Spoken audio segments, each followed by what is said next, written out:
Anime দেখতে চাও কিন্তু তোমরা বুঝতে পারছো না কোন অ্যানিমে থেকে শুরু করবে। আচ্ছা ঠিক আছে, আমি বলে দিচ্ছি। তো ফার্স্টেই আমি রেকমেন্ড করবো ডেথ নোট।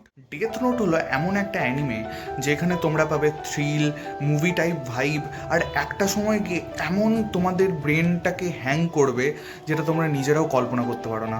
তাই এইটা তোমরা মাস্ট ট্রাই করো, খুবই সুন্দর। সেকেন্ড যে অ্যানিমেটা আমি রেকমেন্ড করবো সেটা হচ্ছে ডিমন স্লেয়ার। অ্যাকশন, কমেডি আর ইমোশন, এই তিনটেই তোমরা ডিমন স্লেয়ারের মধ্যে দেখতে পাবে। আর এইখানে সব থেকে বড় কথা, আমি কেন রেকমেন্ড করছি তোমরা এটা না দেখলে বুঝতে পারবে না। আর অ্যানিমেশন তো এখানে ভরে ভরে আছে। আর থার্ড নম্বর যে আমি অ্যানিমেটা রেকমেন্ড করব সেটা হচ্ছে যারা একটু রোম্যান্স পছন্দ করে, যারা একটু ট্র্যাজেডি পছন্দ করে তাদের জন্য, যারা একদমই অ্যাকশন ফ্যাকশন থেকে দূরে থাকতে চায়, তো তাদের জন্য রেকমেন্ড হলো I want to eat your pancreas.